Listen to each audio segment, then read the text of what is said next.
Hi English students, this is Mrs. Peacock, and at this point we need to look at the literary analysis essay. This type of essay analyzes a literary work by picking an aspect, so that could be a theme, tone, character, symbolism, etc., and illustrating an argument for the reader using textual evidence. So that would be dialogue or conversation between the characters and or a description that the author provides. So look at your short story that we're covering, The Cask of Amontillado by Edgar Allan Poe, as your evidence. So remembering back to the research paper you quoted from outside sources, this is your source. The literature itself is your source. And you're building an argument based off your interpretation of the work. So whether that's a short story or when you get into your English 102 class, it could be poems or a play or other short stories. You're using the literature as your evidence for your argument. The writer should assume that the reader has read the work. So for that reason, we shouldn't have too much plot summary. It really should be that you're assuming the reader's already covered the material, covered the short story, and then we can really jump into your own analysis of it, your own interpretation of it. The writer will prove a point without too much plot summary.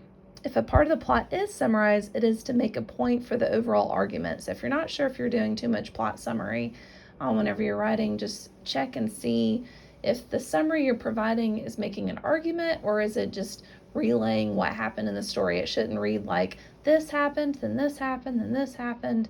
It should be more so, I noticed that, and then you can summarize a scene and then reflect on what you think Poe intended with that scene. But if you're not sure, feel free to ask questions, of course. The rough draft will be due Wednesday, July 19th by midnight in discussions, and we'll do peer review on those rough drafts as always.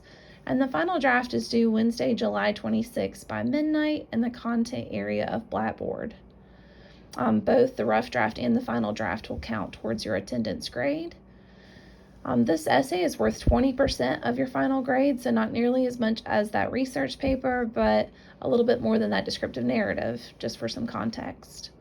The length of the essay should be between 500 and 750 words in length. If it goes over by a little bit, that's all right, but try not to do 1,000 words or over, because I don't want you doing double the work of some of the classmates you have, because they may end up with a similar grade for less work, so just to keep that in mind. For formatting, no surprises here. It's 12-point Times New Roman font, double space with MLA heading and style. Page 192 in your Seagull book has a really good example of that. And then also, notice I've got topic ideas on this topic sheet. These are just suggestions, so if you cannot think of anything based off these topics, just let me know, and we can work through your own original idea. But there's several themes within this literary work. Revenge is the most obvious theme. Also, death or murder. If you haven't finished the story, maybe pause it at this point because I don't want to plot spoil, but it does end with a murder. He walls Fortunato up into the wall, Montresor does. And so you can focus on how that's relayed as a theme. Also, pride. Notice the Amontillado is a wine, and Fortunato is so prideful, especially against Lucchese, his wine competitor, that he literally walks to his own death willingly.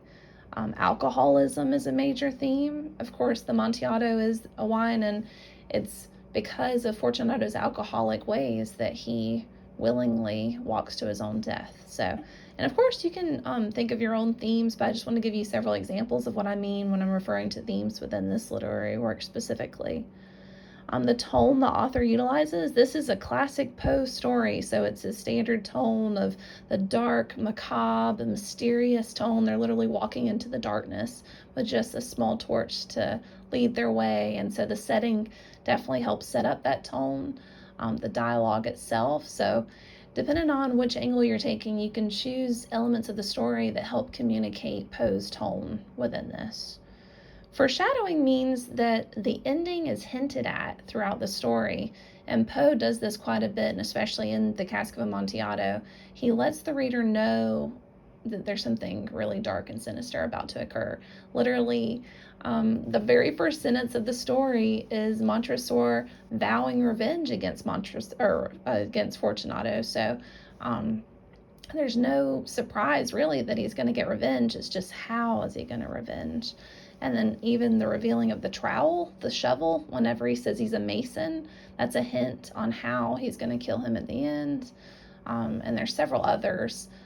When he was toasting and he said, I to your long life, I toast to your long life. That's because he wants him to suffer behind the wall. So, and there's other instances as well, the coat of arms with the snake and the heel, and there's more options, but just wanted to give you an idea of what I mean by foreshadowing. Protagonist and antagonist simply mean protagonist is a hero and antagonist is the villain. And these two characters, we really only have two characters within the story. Depending on your perception of the story, you could choose which one is the hero and which one's the villain, because we don't know for certain why Fortunato is the villain or a victim. We don't get the backstory as far as why Montresor wants the revenge in the first place. It just says 1,000 injuries, but it never explains those injuries. So as a reader, you have that creative possibility of examining what you think those injuries were, which one is the victim and the villain. They're both flawed characters. Neither are 100% innocent. So depending on your interpretation, you can choose one or the other and analyze that character based off what you're presented with this short story. So that one can be taken in very interesting directions, especially if you like psychological analysis and determining what you think these two characters may have suffered from psychologically. So it just depends on your perspective. Symbolism is something is symbolic of an idea. So for instance, flowers are symbolic of love, skulls are symbolic of death. Of course, they are surrounded by bones and skulls in the story. They're literally walking through Montresor's family crypt. The catacombs are the crypt. And so there's literally symbolic death all around them. The alcohol itself can be symbolic of pride or weakness or addiction. So really, depending on which symbols you want to take, and I don't want to explain all of them because I want you to have your own creative ideas on this, but a symbol is an item that represents a bigger idea. So if you're not sure exactly other symbols in the story that you want to explore, feel free to ask questions about that as well. As always, we have a final draft late submission rule, so just make sure you turn in those final drafts on the 26th and you won't have any points deducted. All of your final drafts are going to be graded using that same grading rubric that I've used on your other essays, and will also be checked with anti-plagiarism software. So notice for this essay, I want you to only work with the short story. No outside sources are allowed on this essay, because I want to know your interpretation of the story, not an interpretation you find online. I do apologize, my voice is going out. So I'm going to wrap up this video, but please let me know if you have any other questions. I'm happy to help you through this assignment. Thanks. Have a good day.